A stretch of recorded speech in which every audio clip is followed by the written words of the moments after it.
ரவுடித்தனம் பண்றவன் அடி வாங்குறான்னா அதுல ஒரு நியாயம் இருக்குது. திருடுறவன், போதைப் பொருளை கடத்துறவன், ரவுடிகளோட சவகாசம் வச்சிருக்கிறவன் இவன் அடி வாங்கினான்னா சரி பண்ணதுக்கு வாங்கிக்கிறான் அப்படின்னு அர்த்தம். ஆனா இந்த மாதிரி செய்யற ஒருத்தவனோட பக்கத்து வீட்டுக்காரனுக்கு, ஒரு நல்லவனுக்கு அடி விழுந்தா, ஏண்டா பக்கத்து வீட்டுக்காரனா இருந்தது ஏன் தப்பாடா அப்படின்னு கேட்டு பிரயோஜனம் இல்ல. அப்பேற்பட்ட ஒரு பக்கத்து வீட்டுக்காரன் தான் நம்ம ஹீரோ. பார்ல சரக்கு ஊத்தி கொடுக்குற ஒருத்தவனா வேலை பார்த்துக்கிட்டு இருக்கிறான். ஒரு காலத்துல நல்ல ஒரு பேஸ்கெட் பால் பிளேயரா இருக்க வேண்டியவனா இருந்தவன் ஒரு விபத்துல அவனோட மொட்டியில அடிபட்டதுல இருந்து அவனால ஒரு பிளேயர் ஆக முடியாம போயிடுது. வேலை பார்த்துட்டு இருக்கிறான்.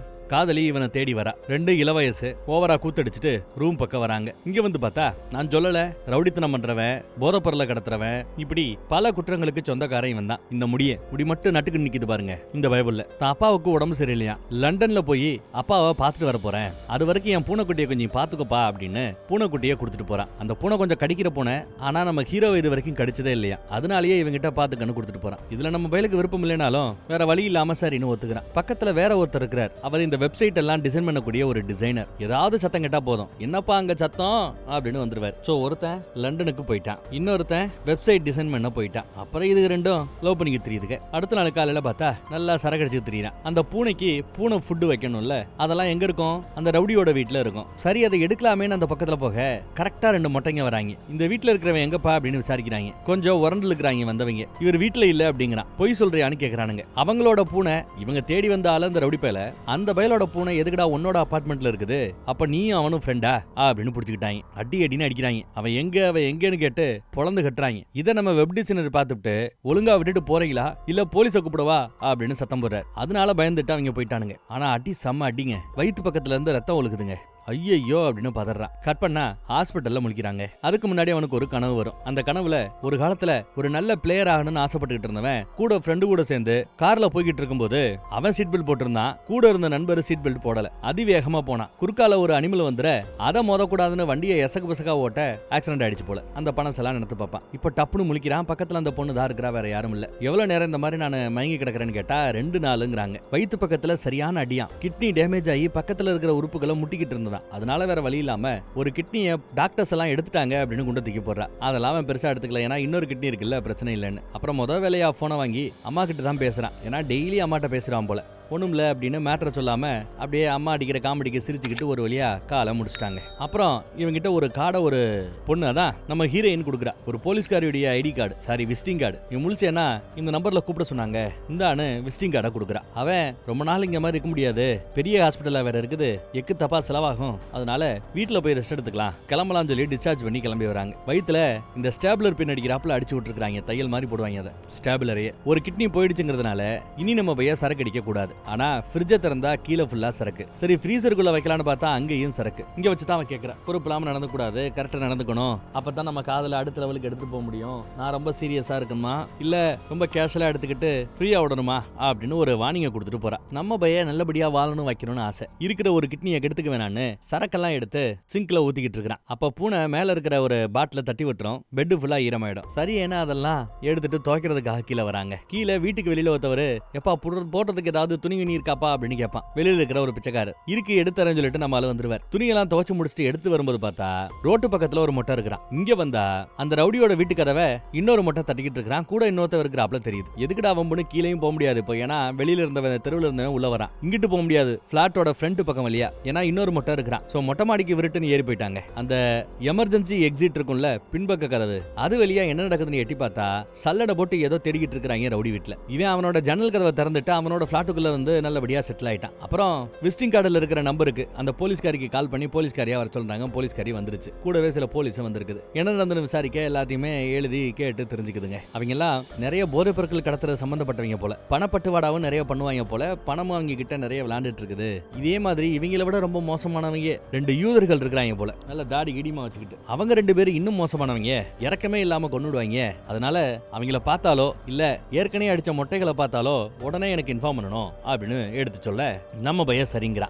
அப்பப்ப லைட்டா விசாரிச்சுக்கிறா. அவ்வளவுதானே, வேற ஏதாவது உனக்கு தெரியுமா, வேற ஏதாவது தெரியுமா அப்படின்னு திரும்ப திரும்ப கேட்க அவன் இல்லங்கிறான். ஆனா ஒரு மாதிரியா பேசிட்டே இருக்கேடா அப்படின்னு கேட்கும்போது கொஞ்சம் பயமா இருக்குன்னு ஓப்பனா ஒத்துக்கிறாங்க. சரி ஓகேன்னு அந்த அம்மா கிளம்பிடுச்சு. ஏதாவது தெரிஞ்சா சொல்லுன்ட்டு. பாத்ரூம் பக்கம் வந்தா தண்ணி ஓவர்ஃப்ளோ ஆகிட்டு இருக்குது. அதை கிளீன் பண்ணிட்டு இருக்கும்போது தான் பூனையுடைய ஆயி கக்காலாம் கிட்ட வச்சிருக்கோம் ஒரு பெட்டிக்குள்ள. இதுலதான் வந்து கக்கா போகும் போல. அதுல பெரிய சைஸ்ல ஒரு கக்கா கிடக்குதுங்க. என்னடா இத்தா தண்டியா கக்கா போட்டிருக்கேன்னு அதை அமுக்கும் போது பிபி சவுண்ட் கேக்குது. என்னடான்னு பார்த்தா அது ஒரு ரப்பர் பிபி பாக்குறதுக்கு பூனையோட கக்கா மாதிரி இருக்கும். உள்ள ஒரு சாவி வச்சிருக்கான் ரகசியமா. யாரு? அந்த பக்கத்து வீட்டு ரவுடி பைய தான் வச்சிருப்பான் போல. சாவி இவனுக்கு கிடைச்சிருச்சு. இந்த பக்கம் பார்த்தா அந்த யூதர்கள் 2 பேரு அவன் வீட்டு கதவை தட்டி பார்த்துட்டு தேடி பார்த்துட்டு யாரும் இல்லைன்னு கிளம்பிட்டானுங்க. இந்த பக்கம் அடுத்து பாருக்கு வராங்க. பார்ல வந்து பார்த்தா ஓனர் சரக்கு அடிக்கணும் கம்பல் பண்றாரு. சரின்னு நம்ம மொபைலும் சரக்கு அடிச்சிட்டாங்க. சரக்கு அடிச்சிட்டு நல்லா போதை ஏறி போய் கிடக்குறான். போன்ல அந்த பக்கத்து வீட்டு ரவுடியை பிடிக்க முடியுமான்னு கால் பண்ணி பாக்குறான். காலு போகல. எங்க இருந்தாலும் வந்து தொலைடா அப்படின்னு கத்திட்டு போன வச்சுட்டான். ஓவர் சரக்குல கண்ணா பின்னான்னு என்ன பேசுறோம் ஏது பேசுன்னு தெரியாம பேசி திரியாங்க. கூட இருக்கிற அந்த லவ்வர் எவ்வளவுதான் எல்லாத்தையும் தாக்கு பிடிப்பா. ஒரு ஸ்டேஜுக்கு மேல இன்னைக்கு உன் கூட இருக்கிற நான் தயாரா இல்லைன்னு சொல்லிட்டு கிளம்பிடுறாங்க. இவன் கொஞ்சம் வெக்ஸ் ஆயிட்டான். ஓவரா சரக்கு அடிச்சதுல வாந்தி வேற. கண்ணாடியிலேயே வாந்தி எடுத்துட்டான். சட்டையிலேயே எடுத்திருப்பான் போல. அங்கேயே வச்சு சட்டை பேண்ட் எல்லாத்தையும் கழட்டி போட்டுட்டு போதையில அவனோட அபார்ட்மெண்ட்டை தேடி வரான். அபார்ட்மெண்ட்டுக்கு வந்தாச்சு. அங்க பேஸ்கெட் பால் விளையாடுறேன்னு சொல்லிட்டு பொத்துன்னு மயங்கி விழுகிறான். எல்லாம் மயங்கி கிடக்குறாங்க. அப்பயும் அவனுக்கு மறுபடியும் அந்த பழைய விஷயம் நடந்ததுதான் ஞாபகத்துக்கு வரும். ஆக்சிடென்ட் ஆனது. ஆக்சிடென்ட்ல இவன் சீட் பெல்ட் போட்டிருந்ததுனால சேஃபா இருந்தா ஒன்னும் பெருசா பிரச்சனை இல்ல. ஆனா பக்கத்து சீட்ல சீட் பெல்ட் போடாம உட்காந்துட்டு இருந்த நண்பர் அவரு கண்ணாடி உடஞ்சு வீசப்பட்டு இறந்தே போயிடுறாரு சம்பவ இடத்துல. இவனோட கால் முட்டியில அடிபட்டுரும். அதான் நினைச்சு பாக்குறான். டப்புன்னு முழிச்சு பார்க்கும்போது 2 மொட்டையங்களும் இங்க தான் இருக்கிறாங்க. கூடவே அவங்களோட குட்டி பாசு இருக்கிறார். ஒரு குறுந்தாடி இருக்கிறார். பூனையை ஓங்கி எத்துனதுல பூனை பயந்து போய் கிடக்குது. அங்கிட்டு மொட்டைங்க தான் எத்திருப்பாங்க போல தெரியுது. பூனையவே உன்னை பாத்துக்கிறதுக்கு கொடுத்துட்டு போயிருக்கானா கண்டிப்பா உனக்கு எல்லா மேட்டரும் தெரிஞ்சிருக்கும். எங்கடா அது அப்படின்னு விசாரிக்கிறாங்க. என்னத்தை தான் விசாரிக்கிறீங்க, எனக்கு ஒன்னும் தெரியல அப்படி அப்படின்னு புலம்புவாங்க. அப்புறம் சொல்லுவாங்க இந்த மாதிரி நிறைய பணம் எங்க பணம் இருக்குது, அந்த பணத்தை அவன் தான் ஒளிய வச்சிருக்கான், எங்க ஒளிய வச்சிருக்கான், அதோட சாவி எங்க, இந்த மாதிரி விசாரிக்கும் போது இவனுக்கு ஞாபகம் வருது. பூனையோட கக்கா மாதிரி ஒரு பிபி வச்சிருந்தா அந்த பொம்மைக்குள்ள ஒரு சாவி இருந்துச்சு அப்படின்னு எடுத்து சொல்றான். உடனே இவங்களும் பாத்ரூம் பக்கம் போய் அந்த பிபி எடுத்து உள்ள போய் பார்த்தா உள்ள அது இல்ல, சாவி இல்ல. சாவி எங்கடா போட்டேன்னு கேட்டா போதையில இருக்கிறதுனால இவனுக்கு ஞாபகம் இல்லைங்க. எங்க போட்டேன்னு தெரியலன்னு புலம்பிட்டு இருக்கான். இப்படி எல்லாம் சொன்னா நீ கேட்க மாட்டேன்னு சொல்லி அந்த பின்னு போட்டிருந்தான் இல்ல, அந்த பின்னையே புடுங்கி எறிவாங்க. வழியில கத்தும்போது நம்ம டிசைனர் அந்த பக்கத்துல கதவை தட்டுறாரு. எவ்வளவு சொல்லியும் கதவை திறக்க வேணாம்னு சொல்லி கேட்காம ஒரு மொட்டை கதவை திறக்க டிசைனர் பார்த்துட்டு பயந்து ஓடிடுறாரு. போச்சு நம்ம மூஞ்சியை பார்த்துட்டாவன் போலீஸுக்கு கால் பண்றதுக்குள்ள நம்ம கிளம்பி ஆகணும்னு அவங்க 3 பேர் கிளம்பிடுறாங்க. கூடிய சீக்கிரம் எங்களுக்கு அந்த சாவி கிடைச்சாகணும், ஒழுங்கா கண்டுபிடிச்சு வை அப்படின்னு சத்தம் போட்டு போறாங்க. அடுத்து பயந்துகிட்டு பூனை எடுத்துட்டு தான் காதலியா பாக்குறது தான் வரான். காதலிக்கிட்டே பூனையை கொடுத்துட்டு நீ பாத்துக்க அப்படிங்கிறான். அந்த அம்மா ஃபர்ஸ்ட் எய்ட் உதவி எல்லாம் செய்யுது, முதலுதவி எல்லாம் செய்யுது. வயிற்றுல புடுங்கினாங்க எல்லாம் அந்த பின் எல்லாத்தையும் அதை நீயே பின் பண்ணி விடு அப்படிங்கிறான். ஏன்னா போனவங்க சும்மா இல்லாம போலீஸுக்கு போனேன்னா உன் வேண்டப்பட்ட எல்லா பேரையும் கொண்டுடுவன் மிரட்டி இருக்கிறான் போல. அதனால போலீஸுக்கு கால் பண்ண வேணாம்னு சொன்னதும் அந்த பொண்ணு சார் இன்னும் போனை வச்சிருச்சு. ஆனா எனக்கு தையல் போட தெரியாது அப்படின்னு சொல்லும். பரவாயில்ல ஏதாவது யோசிச்சு சொல்ல ஃபெவிகாலை எடுத்துட்டு வந்து அந்த இடத்த ஒட்டி விடுதுங்க. அப்புறம் இந்த பொண்ணுக்கு தம் அடிக்கிற பழக்கம் இருக்குது. அவகிட்ட ஒரு சின்ன துப்பாக்கி மாதிரி ஒரு லைட்டர் இருக்குது பாருங்க. அமுக்குனோம்னா லைட்டர்ல தீ எரியும். சீரட்டு பிடிக்கிறதுக்காக வச்சிருக்கா. சரி ஓகே நான் கிளம்புறேன் அப்படின்ட்டு இவனும் கிளம்பி வராங்க. போன்ல பேசலான்னு பார்த்தா அதுக்குள்ள ஒரு யூதர் விரட்டிக்கிட்டு வரார். பயந்துகிட்டு தெரிச்சு ஓடனா இன்னொருத்தன் வேன்ல விரட்டிக்கிட்டு வரான். 2 பேருக்கும் பயந்துகிட்டு சூப்பர் மார்க்கெட் பக்கம் எகிரி குதிச்சு அங்கிட்டு ஓடலான்னு பார்த்தா 2 பேரும் ரவுண்டு கட்ட நடுவுல கொடுத்து அங்கேயும் இங்கேயும் ஓடி ஒரு வழியா அவங்க கிட்ட மாட்டாம ஒளிஞ்சுக்கிட்டாங்க. தலைவர் எஸ்கேப் ஆயிட்டார். அப்புறம் ஒரு ஓரமா உட்காந்து அங்க இருக்கிற சரக்கெல்லாம் பார்த்துட்டு வருத்தப்பட்டுக்கிட்டு இருக்கிறேன். மறுபடியும் நம்ம பக்கத்து வீட்டுக்காரனுக்கு பிடிக்கலான்னு பார்த்தா பிடிக்க முடியல. அப்புறம் அன்னைக்கு போலீஸுக்கு கால் பண்ணலாமான்னு யோசிச்சுட்டு இருக்கிறான். விசிட்டிங் கார்டுல போலீஸ்காரம்மாவோட நம்பர் இருக்குது, அதுக்கு கால் பண்ணுவோமா இல்ல அந்த 2 மொட்டைங்களோட நம்பருக்கு கால் பண்ணுவோமா? அவங்கள நம்பர் எழுதி கொடுத்துருக்காங்க. யாருக்கு கால் பண்ணலான்னு கேட்க யோசிக்கிறாங்க. யோசிச்சவன் சரி அவங்களுக்கே கால் பண்ணுவோன்னு மொட்டைங்களுக்கே கால் பண்ணி அந்த சாவியை எங்க வச்சேன்னு ஞாபகம் வந்துருச்சுங்கிறான். பதிலுக்கு அவங்க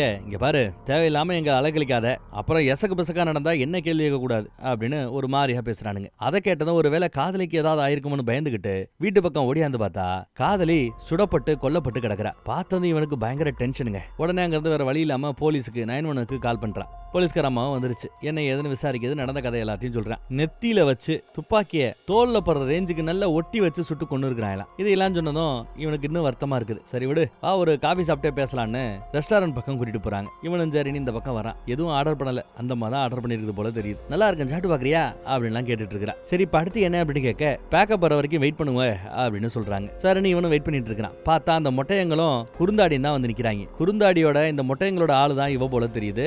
இது ஒரு நல்ல ட்விஸ்ட். அன்னைக்கு தான் முதலாளியை பாக்குறதுக்காக பார் பக்கம் வந்திருக்கான். அது இவனுக்கு ஞாபகம் இருக்குது. மேபி முதலாளி கிட்ட அந்த சாவியை பத்திரமா வைக்க சொல்லி கொடுத்துருக்கலாம் அப்படின்னு யோசிச்சிருக்கான் போல. கதை நடக்கிற காலகட்டம் 1980கள். அதனாலதான் 1 ரூபா காயின், டெலிபோன் பூத்து இதெல்லாம் யூஸ் பண்ணிட்டு இருக்காங்க. இப்போ அந்த போலீஸ்காரியே மொட்டைங்களோட சேர்ந்து பணத்தை கொள்ளையடிக்க முயற்சி பண்ணிட்டு இருக்காங்கிறது நல்லா தெரிஞ்சு போச்சு. இவன் ஷாக்காவே பார்த்துட்டு இருக்கான். அப்புறம் அந்த பாருக்கு கூட்டிட்டு போய் நீயே உள்ள போய் கொடுத்த சாவியை வாங்கிட்டு வா அப்படின்னு அனுப்பிச்சு வைக்க சரி நீ இவனு உள்ள போறாங்க. உள்ள வந்து பார்த்தா முதலாளி ஒரு மாதிரி இருக்கிறார். ஃப்ரெண்டோட சேர்ந்து ஜாலியா பேசிட்டு செஞ்சுட்டு இருக்கிறார். போய் இந்த மாதிரி சாவி ஏதாவது கொடுத்துறான்னு கேட்க இல்லடா வந்த சரக்கடிச்சா போன சாவி எதுவும் கொடுக்கல ஏங்குறாப்ல. கூட ஃப்ரெண்ட் ஒருத்தர் இருக்கிறாரு. என்னடா ஒரு மாதிரி பத்திரமா பேசிட்டு இருக்குன்னு பேசிட்டு இருக்கும் போதே ஆட்கள் உள்ள வந்துட்டாங்க. பண்றாங்க, ஒரு மாதிரி மிரட்டுறாங்க, ரவுடித்தனத்தோட உச்சத்துல இது பண்ணிட்டு இருக்காங்க. அப்ப நண்பரு ஏடா போலீஸ் ஏமாத்திட்டு உள்ள வரீங்களா அப்படின்னு ஒருத்தவன் சட்டையை பிடிச்சி அடிக்கிறதுக்கு போக துப்பாக்கியால சுட்டு கொன்னுறாங்க. ஓனரோட நண்பர் இறந்து போயிட்டார். டேய் என்னடா கண்ணாபிரான்னு உள்ள வந்து கண்ணாபிரான்னு சுட்டுட்டு இருக்கிற, அறிவு இருக்கா அப்படின்னு போலீஸ்காரி திட்டினா கூட கேட்க மாட்டேங்கிறான். அதோட நிக்காம இப்போ ஓனர்கிட்டையும் சாவி எங்கன்னு கேட்டு டார்ச்சர் பண்ணிட்டு சுட போறாங்க. எங்க விட்டா 1 2 3 4 5ன்னு எண்ணுவானா, 5 எண்றதுக்குள்ள சாவி எங்கன்னு சொல்லலைன்னா கொன்னுடுவானா. கவுண்ட் பண்ண ஆரம்பிக்க இந்த அம்மாக்கு செம காண்டு. விட்டா கொன்னு போட்டுக்கிட்டே போனா இவ போலீஸ்காரி, இவ பதில் சொல்ல வேண்டியிருக்கும். காண்டுல அந்த பையிலேயே சுட்டு கொன்னுடுறா. ஓனரை காப்பாத்தி விட்டுறா. அப்புறம் மொட்டைங்க கிட்ட இருந்த துப்பாக்கி எடுத்துட்டு அவங்கிட்ட இருந்த இப்ப செத்து போய் கிடக்குறான்ல அவங்கிட்ட இருந்த துப்பாக்கி எடுத்து நண்பர் இறந்து போனார்ல அவரோட கையில வைக்கிறது. அவன் சுட்டான், பதிலுக்கு பாதுகாப்புக்காக சுட்டேங்கிற கேஸ முடிக்கிறதுக்கு இந்த அம்மா துப்பாக்கியில மாத்தி வச்சு வேலை பார்த்துக்கிட்டு இருக்குது. அப்புறம் இப்ப அந்த சாவி எங்கன்னு மறுபடியும் விசாரிக்க சாவி இவன் கொடுக்கவே இல்லை. ஆனா ஓனர் என்ன சொல்றாருன்னா கீழே லாக்கர் ரூம்ல இருக்குது, லாக்கர் ஒன்னு இருக்கு அதுக்குள்ள இருக்குதுங்கிறாப்ல.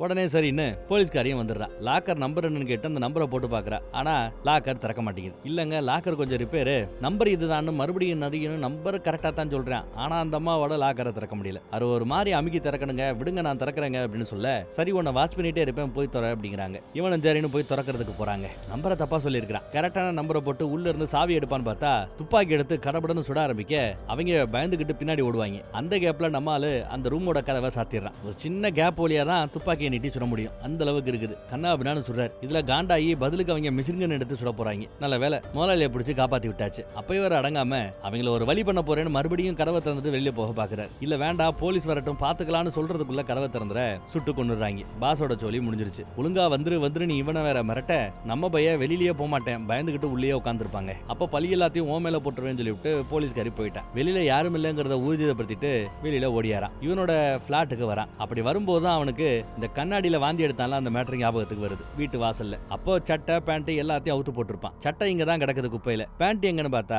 அந்த பிச்சைக்காரன் பேண்ட்டை போட்டு படுத்து கிடக்குறாரு. அவனை உசுப்பி விடும்போது அவர் கையில ஒரு கத்தியோட தான் படுப்பாப்புல போல குத்த வராரு. நான் தான் சொன்ன பிறகு ஓ நீயா அப்படின்னு பிரியா விடுறாரு. பேண்ட்டை நீ போட்டுக்கிட்ட பரவாயில்ல போட்டுக்கோ வச்சுக்கோ, உள்ள என் சாவி ஒண்ணு இருக்குன்னு நினைக்கிறேன் எடுத்துக்கூட அப்படின்னு கேட்க சரி அப்படின்னு அவரு உள்ள நோன்றாரு. பையில சாவி கிடக்குதுங்க, இந்தாப்பா அப்படின்னு எடுத்து கொடுத்துட்டு கம்முன்னு படுத்துக்கிட்ட. சூப்பர்ல. இவன் வீட்டு பக்கம் வந்தா வெளியில ஏதோ சவுண்டு கேட்க கையில ஒரு பேஸ்கெட் பால் பேட் எடுத்துக்கிட்டு கதவை திறந்து நங்குன்னு ஒரு அடி அடிச்ச பிறகுதான் தெரியுது யாரதுன்னு. அந்த பக்கத்து வீட்டு ரவுடி பைய தான் வந்திருக்காங்க. என்னடா நண்பா அடிச்சுட்ட அப்படிங்கிறாப்ல. அடா பாவி எவ்வளவு கூத்து நடந்து போச்சு தெரியுமான்னு எல்லா கூத்தையும் எடுத்து சொல்றாங்க. ஏற்கனவே பயங்கரமா சரக்கு அடிச்சுட்டு வந்திருக்கான் போல அவன். இப்ப வேற பேஸ்கெட் பால்ல தலையில அடி வாங்கினதுனால ஒரு மாதிரி கேரா இருக்கிறான். அவன் கார்ல ஏறி வண்டி எடுத்துட்டு கிளம்பி போறாங்க. ஒரு சாவி என்கிட்ட இருக்குது, இந்த சாவிக்கு சொந்தமான பூட்டி எங்க இருக்குது அப்படின்னு கேட்டிருக்கான் போல. போற வழியில இவனு சொல்றான் அந்த பணம் அந்த தாடிக்காரங்களோட பணம் தான், யூதர்களோட பணம் தான், இந்த போதைப் பொருட்களை கடத்தி அது இதுன்னு பல தப்புகளை பண்ணி சேர்த்த பணம். சில சமயம் அந்த பணத்தை பதுக்க வேண்டியிருக்கும், அப்புறம் கடைசியா பங்கு போட்டுக்கலான்னு எடுத்து வைக்க வேண்டியிருக்கும். அப்போ நம்பகமான ஏதாவது ஒரு ஆள்கிட்ட, அதுவும் இவங்களுக்கு பயப்படக்கூடிய ஒரு ஆள்கிட்ட பணத்தை கொடுத்து வைக்கிறது வழக்கம். அப்படிதான் பணத்தை கொடுத்து வச்சிருக்காங்க. அப்படித்தான் இவனும் பணத்தை பத்திரமா தன்னோட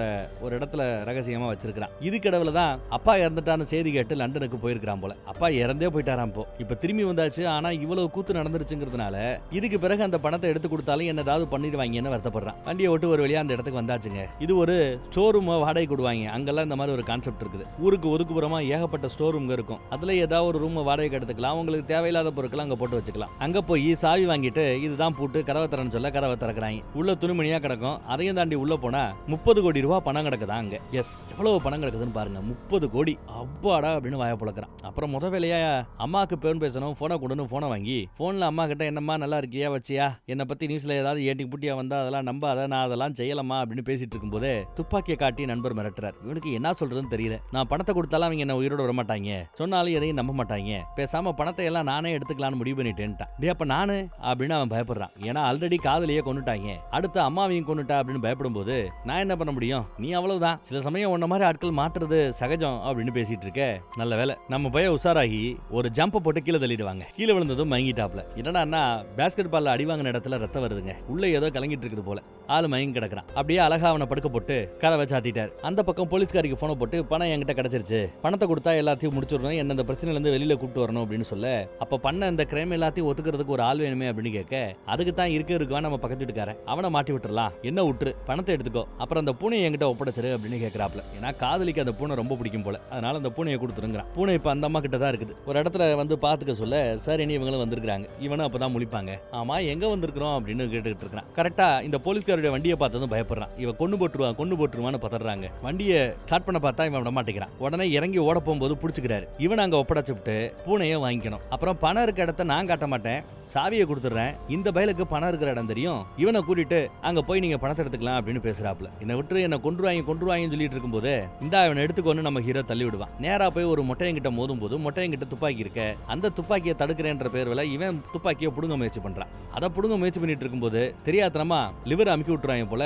பக்கத்துல இருந்த மொட்டையா சுட்டு போட்டாங்க. ஆளு செத்து போயிட்டான். அதை பார்த்துட்டு இன்னொரு மொட்டை கதறி அழுகுது. பூனை வாய்ப்பு கிடைக்கும் போது அந்த போலீஸ்காரியோட கையை கடிச்சு விட்டுட்டு கீழே விழுந்துருச்சு. இவனை பார்த்தது ஓடியாந்துருச்சு ஹீரோவை. மிஷின் கன்னு இவங்க கிட்ட இருக்குது. சுற்றுவேன் மிரட்டிக்கிட்டே இந்த பக்கத்துல வரான். காருக்கிட்ட ஏற போற சமயம் சரி இன்னொரு மொட்டையும் கொண்டுடலாமேன்னு சுடுவான் பாருங்க, தோட்டா போகாது. என்ன ஜாம் ஆயிடுச்சான்னு மறுபடியும் சுட்டு பாப்பா பாருங்க, டப அடிக்க ஆரம்பிக்கும். போலீஸ்காரி அந்த பக்கம் காருக்கு பின்னாடி துப்பாக்கியோட வெயிட் பண்ணிட்டு இருக்கா. ஒரு வழியா வண்டியில ஏறி எஸ்கேப் ஆகி போறாங்க. பின்னாடியே விரட்டி வந்துட்டு இருக்க, அங்க இருந்து எஸ்கேப் ஆகி வந்தாச்சுங்க. அப்புறம் பின்னாடி கார்லயே ஃபாலோ பண்ணிட்டு வந்துட்டு இருக்காங்க. கண்ணாபின்னான்னு வந்து இடிக்கிறது, கண்ணாபின்னான்னு வண்டி ஓட்டிட்டு வரதுன்னு போய்கிட்டு இருக்குது. அதே இடத்துலயே அங்கே இங்கேயும் சுத்திக்கிட்டே வண்டி ஓட்டிட்டு இருக்காங்க. நசுக்க பாக்குறாங்க வண்டியோட. அந்த பக்கம் ஒரு ஐஸ்கிரீம் வண்டி வேற போய்கிட்டு இருக்கும். இவங்க விலைக்க போலீஸ்காரி வந்து அந்த வண்டியில குத்துப்பட்டா. அப்புறம் இவங்க வண்டி எடுத்துட்டு கிளம்பிட்டாங்க. அவங்க வண்டி எடுக்க முடியாம இறங்கி ஓடியாராங்க. அந்த கேப்ல நம்ம பய பார்த்தா வண்டி ஓட்டிட்டு இருக்கும் போதே மயங்கிட்டாங்க. வண்டி மோதி நிக்குது, வண்டி எடுக்க முடியாது. எதுக்கு பார்த்தா ஒரு ஸ்டேடியம், மேட்ச் நடக்கிற ஸ்டேடியம் போல. இங்க ஒரு மெட்ரோ ஸ்டேஷன் இருக்குது. அங்க அவனை கூட்டிட்டு போய் அழகா ட்ரெயின்ல ஏறி எஸ்கேப் ஆயிட்டான். போலீஸ்காரே அந்த மொட்டையனும் வெளியிலேயே மாட்டிக்கிட்டாங்க. அங்க வச்சு அவன் கண்ணு ஒரு மாதிரி சவக்கிறத கவனிக்கலாம். என் புனையை நீயே வச்சுக்கோ, பத்திரமா பாத்துக்கோன்னு பேசிட்டு இருந்தவர் அப்படியே ஆளு அப்படியே ஒரு மாதிரி மயங்கிடுறாரு. என்னடான்னு தொட்டு பார்த்தா ஆளு செத்து போயிட்டான் போலங்க. நடந்த சண்டையில எங்க அடிபட்டதோ என்னவோ செத்து போயிட்டான். கண்ணை மூடிட்டு தூங்குறாப்புல விட்டுட்டு புனையை எடுத்துட்டு இவர் இறங்கி வந்துட்டார். அப்புறம் அங்க இருந்து ஒரு பஸ் பிடிச்சு ஒரு பீச் பக்கம் போய் அடுத்து என்ன பண்ணணும்னு தெரியாம முழிச்சிட்டு இருக்கிறார். அப்புறம் அந்த போலீஸ்காரி போனை போட்டு உங்க அம்மாவை கொன்னுடுவேன்னு வீட்டு அட்ரஸ் எல்லாம் கரெக்டா சொல்றா. இன்னும் 2 மணி நேரத்துல பணத்தோட நான் சொல்ற இடத்துக்கு வான்னு பிரச்சனை பண்றா. இவனுக்கு என்ன பண்ணணும்னு ஒன்னும் புரியல, டென்ஷன் ஆகுறான். ஃப்ரெண்டு கூட இருக்கும்போது நடந்த அந்த விபத்தை அடிக்கடி இவனுக்கு ஞாபகப்படுத்திக்கிட்டே இருக்கும். அழுக வருது. நண்பனை இறந்து போயிட்டான். அப்ப நண்பன் இறந்துட்டான், லவ்வரை கொண்டு போட்டாங்க.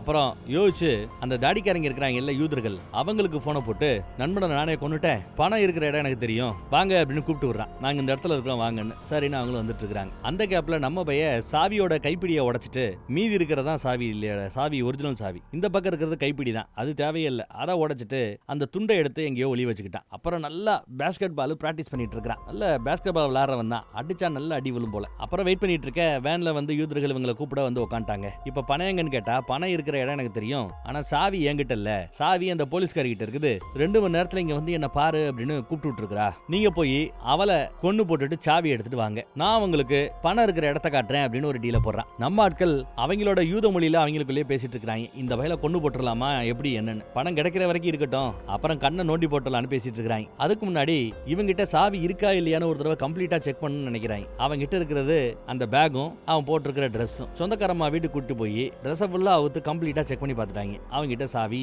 இல்ல. சரி ஓகே, அப்ப அவன் சொல்றாப்புல அந்த போலீஸ்காரி கிட்ட தான் சாவி இருக்குமோ அப்படின்னு நினைக்கிறாங்க. கிளம்பலான்னு பார்த்தா அதுக்குள்ள சாப்பாடு போட்டுட்டு சாப்பிட சொல்றாங்க சொந்தக்காரம்மா. சரின்னு நம்ம வயலும் சாப்பிடுறான். சாப்பிட்டு கிளம்புறாங்க. போற வழியில அந்த ஆண்டி சும்மா இல்லாம, தம்பி சண்டை கிண்டன்னு வந்தா உன்னால ஜெயிக்க முடியும்னு நினைச்சா சண்டை போடு, இல்ல சண்டை போடாத அப்படின்னு ஒரு அட்வைஸ் போடுது. ஏன்னா முகத்துல அங்கங்க காயம் இருக்குல்ல, அதை வச்சுக்கிட்டு சரி கிளம்புறோன்னு கிளம்பிட்டாங்க. ஒரு கிளப்புக்கு வர சொல்லிருக்கும் அந்த போலீஸ்காரி. சோ கிளப்போட வெளியில வண்டி நிக்குது. சுட தெரியுமா அப்படின்னு விசாரிக்கிறாங்க. அதெல்லாம் முன்ன பின்ன சுட்டதுலன்னு சொல்லும்போது துப்பாக்கியோட லிவர் அமுக்கிறதா இருக்குல்ல ரொம்பவே ஈஸியான வேலை அப்படின்னு எடுத்து சொல்லுவாங்க. பாமெல்லாம் வச்சிருக்காங்க. இவங்க கையை ஒரு நிமிஷம் நீட்டுப்பான்னு கையை பிடிங்கி காரோட சேர்த்து ஒரு டேக் போட்டு கட்டி போட்டாங்க. இங்கேயே கடை, நாங்க அவளை போட்டு தள்ளிட்டு சாவியோட வரோம், அப்புறம் படத்தை எடுத்து காட்டு அப்படின்னு சொல்லிட்டு கிளம்புறாங்க. பயப்படுறதே இல்ல போல. துப்பாக்கி எடுத்துட்டு கிளப்புக்கு வெளியில இருக்கிற செக்யூரிட்டிகளை போட்டு தள்ளிட்டு உள்ள போறாங்க. உள்ள போயும் கண்ணாபண்ணான்னு சுடுறாங்க. நம்மால அங்க கிடக்கிற ஒரு கட்டிங் பிளேட எடுக்கிறதுக்காக கால்ல எடுக்க முயற்சி பண்ணிட்டு இருக்கான். உள்ள வந்தவங்க போட்டு தள்ளிக்கிட்டு இருக்காங்க. சவுண்ட் அதிகமாயிட்டு இருக்குது. அங்கதான் அந்த போலீஸ்காரி இருக்கிறா. அப்புறம் நிறைய பேர் அங்க இருந்து தப்பிச்சு வெளியில ஓடியாந்துட்டு இருக்காங்க. பாமெல்லாம் டம்முன்னு வெடிக்குது. அந்த போலீஸ்காரி கூட வெளியில இந்த பக்கம் ஓடியாரா. ஆனா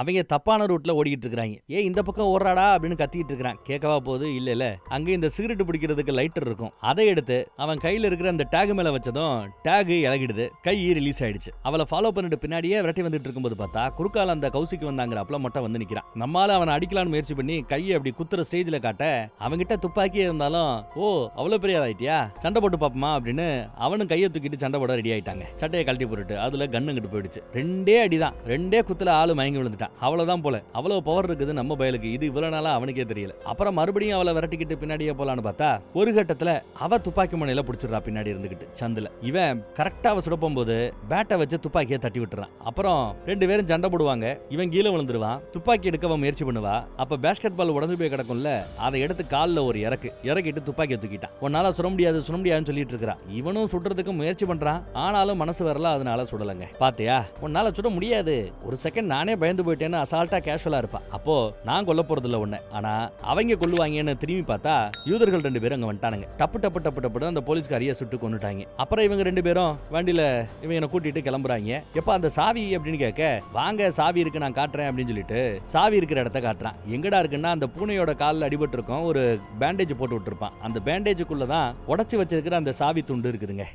சூப்பர். சோ சாவி இருக்குது. இப்போ போற வழியில பணம் எங்க இருக்குன்னு காட்டிட்டா முடிஞ்சு போச்சு. அதனால நான் கரெக்டா பண்ணிடுவேன். அப்புறம் என்ன பண்ண போறீங்க அப்படின்னு கேட்க, பொதுவா எதுக்கு வம்புன்னு சம்பந்தப்பட்ட ஆளை போட்டு தள்ளிடுவோம், ஆனா ஒன்ன பார்த்தா பாவமா தெரியுது அப்படின்னு 2 பேரும் அவங்களுக்குள்ள அவங்க மொழியில பேசிக்கிறாங்க. சரி ஐயோ பாவம்னு ஒரு 1 கோடி ரூபா கொடுத்துருவோம், அதை வச்சுட்டு ஏதாவது பொழைச்சுக்கிட்டோம் அப்படின்னு 2 பேரும் பேசி முடிவுக்கு வராங்க. தம்பி 1 கோடி ரூபா கொடுத்துறோம், பொழைச்சுக்க தம்பி, எங்களை பத்தி பேசக்கூடாது தம்பின்னு பேச நம்ம ஆளும் சரின்னு ஒத்துக்கிறாங்க. அப்படி போய்கிட்டு இருக்கும்போது சிகரெட் அடிக்கணுமா அவருக்கு. லைட்டர் எடுத்து, தம்பி இந்த லைட்டர் கொஞ்சம் பத்த வச்சு கொடுப்பா அப்படின்னு கேட்கிறார். காரை ஓட்டுறது யாருன்னா நம்ம ஹீரோ தான். அவன் மட்டும் தான் சீட் பெல்ட் போட்டிருக்கான், மீதி 2 பேரும் சீட் பெல்ட் போடல. அந்த லைட்டரை பார்க்கும்போது இவனுக்கு ஷாக்கு. ஏன்னா அந்த லைட்டர் யாரோடது, துப்பாக்கி மாதிரி இருக்கிற அந்த லைட்டர் காதலியோடது. அப்ப காதலிய கொன்னு போட்டது இவங்க தான் போல. அதை பார்த்தது இவனுக்கு பயங்கர கோவம் வருது, கண்ணெல்லாம் கலங்குது. அதை பார்த்த இன்னொரு யூதரு, தம்பி தெரியாதனமா ஆயிப்போச்சு, அன்னைக்கு நான் உங்களை விரட்டும் போது ஒழுங்கா நின்று என்கிட்ட பேசிட்டு இருந்திருக்கணும், அதை விட்டு ஜகா வாங்க பார்த்தேன், அதனால நாங்க யாருன்றதை ப்ரூவ் பண்றதுக்காக போய் பேச வேண்டியதாகி போச்சு, சுட வேண்டியதாகி போச்சுங்கிறாங்க. ஆக மொத்தம் காதலிய சுட்டு கொண்டது இவங்க தான்,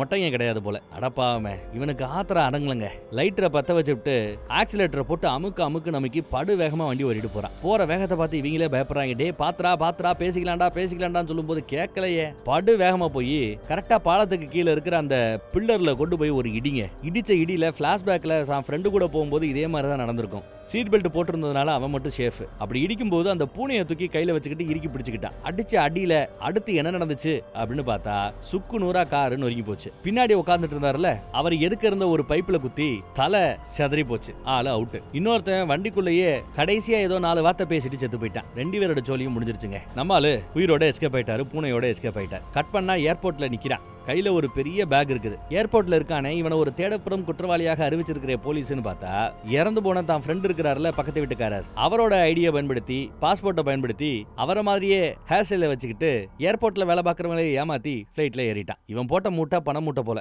இது போக இன்னொரு மூட்டையை தான் அம்மா கமிச்சு வச்சிருக்கான். பார்சல் வரும், பத்திரமா எடுத்து வச்சுக்க அப்படின்னு சொல்றான். அப்புறம் இவன் எங்கேயோ ஒரு பீச் ஓரமா போய் ஒரு இடத்த புக் பண்ணிட்டு பீச் ஓரமா உட்காந்து நியூஸை பார்த்துட்டு இருக்கிறான். அதுல இந்த கேம் விளையாடுறத பார்த்துட்டு இருப்பான். அவ்வளவு பணம் இவனுக்கு கிடைச்சிருச்சு. ஒரு 15 கோடி பணம் தான் இவங்கிட்ட இருக்குது. அப்ப மீதி 15 கோடி அப்படின்னு யோசிக்கலாம். அம்மாவுக்கு கொரியர் போட்டு விட்டான்ல, இப்பதான் அந்த அம்மாவோட முகத்தையே காட்டுறாங்க. பார்சலை ஓபன் பண்ணி பார்த்தா 15 கோடி பணம். ஐயோ அப்படின்னு அந்த அம்மா வாய புழக்க படத்தையும் முடிச்சிட்டாங்க. துஷ்டனை கண்டா தூர விலகு அப்படின்னு பழைய காலத்து பழமொழி ஒண்ணு இருக்குது. அந்த பழமொழி நிஜம்தான் போல. உங்கள யாராவது நாளை பின்ன எங்கேயாவது ஒரு வாடகை வீடோ ஒரு ரூமோ எடுத்து தங்குற பட்சத்துல இந்த மாதிரி ஆட்கள் பக்கத்து வீட்டுல பக்கத்து ரூம்லன்னு தங்கி இருக்கிறாங்கிற மேட்டர் தெரிய வந்தா தயவு செய்து உங்க வீட்டையோ ரூமையோ காலி பண்ணிட்டு வேற ஏரியா பக்கம் போய் செட்டில் ஆறது சேஃப். இல்லைனா கதையை பாத்தீங்கல்ல, இம்புட்டு வம்பு தேவையில்லாம வரும், பாத்துக்கங்க. அடுத்த படத்துல சந்திப்போம். நம்ம வாட்ஸ்அப் குரூப்போட லிங்க் கீழே டிஸ்கிரிப்ஷன்ல இருக்குது. இப்போ நான் பேசும்போது கூட என் ஸ்கிரீன்ல வரும். விருப்பப்படுறவங்க கிளிக் பண்ணி ஜாயின் பண்ணிக்கங்க. தேங்க்யூ.